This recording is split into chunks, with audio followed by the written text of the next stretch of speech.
તમે સીધા જ જે દ્રશ્યો છે તે જોઈ રહ્યા છો ભાવનગરની સરટી હોસ્પિટલ ખાતે આજે આરોપી છે તેને લઈને એસઆઈટી છે તે પહોંચી ચૂકી છે અને તપાસ છે તેનું મેડિકલ આરોપીની છે તે એસઆઈટી દ્વારા હવે ધરપકડ કરી લેવામાં આવી છે।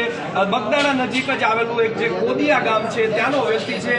હજુ થોડા દિવસ પહેલા જ એસઆઈટી દ્વારા છે તે તળાજા પંથકના ધામા નાખવામાં આવ્યા હતા।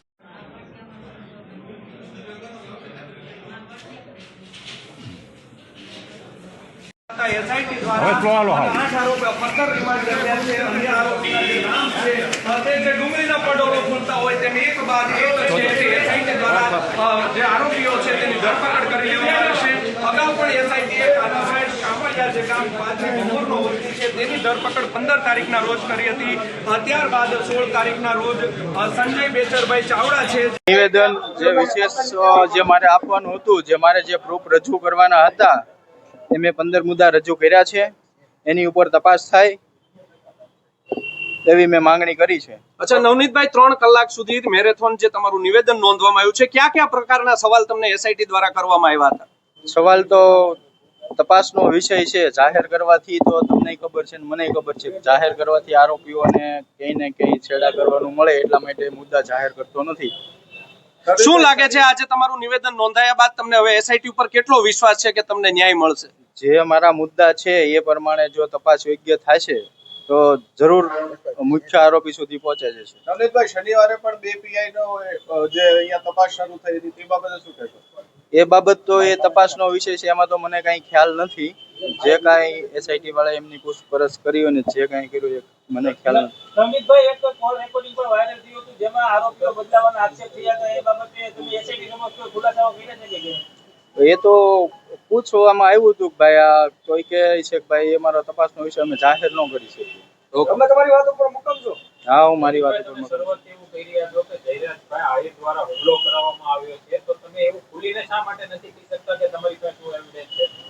ખુલ્લીને કરવા મેં તપાસમાં જે એ લોકોને પ્રોબ્લેમ પડે, જો આરોપીઓ છે પ્રૂફ સાથે કોઈ છેડા કરે એટલા માટે હું ખુલીને નથી કહેતો। તમે પ્રૂફ બધા આપ્યા છે? હા, પ્રૂફ આપ્યા તમને વિશ્વાસ છે એસઆઈટી પૂરી તપાસ કરશે? હા, મને વિશ્વાસ છે, ભરોસો છે। આપ્યું છે કે ગ્રુપમાં કેટલા સાયન્ટિફિક પુરાવા આપ્યા છે? લેખિત આપ્યા છે, અન્ય માણસોના નામ પણ ખુલશે જે તપાસમાં। મેં જે જગ્યાએ અમુક જે કાંઈ રચના થયું આ તે થયું, મને મારા જાણ્યા મુજબ જે કાંઈ મારી પાસે પુરાવા હતા એ મેં આપ્યા છે। તમારી પાસે સમાધાન માટે પણ દબાણ આવી રહ્યું છે કે એવું કશું?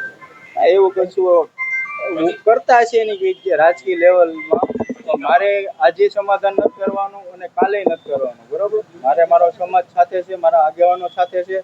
જે મારા આગેવાનો દ્વારા એસઆઈટીની રચના થઈ છે એની તપાસ ચાલે છે।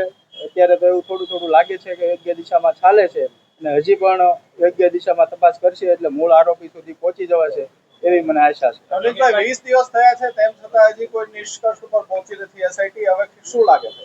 એ તો તપાસનો વિષય છે, એમાં ટેકનિકલ પુરાવા ભેગા કરવા માટે થોડો ટાઈમ લાગે છે કે એફએસએલ માટે જે એના રિપોર્ટ માટે બધી વસ્તુ બધાના મોબાઈલો જાય ને જે એના લીધેથી આપણે થોડું લેટ થાય છે એવું કહેવામાં આવ્યું છે। નવનીતભાઈ, જે તે સમયે તમે એવું કીધું હતું પુરાવા નાશ કરવામાં આવ્યા છે, એવો મામલો પણ છે?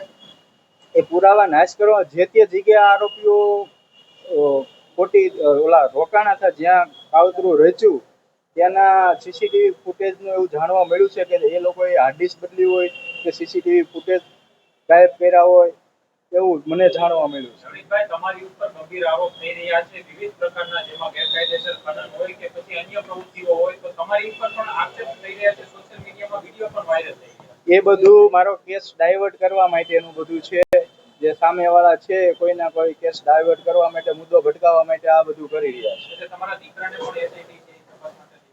ના, મારા દીકરાને કોઈ એવું કોઈ પૂછપરછ કરી નથી। ઓકે.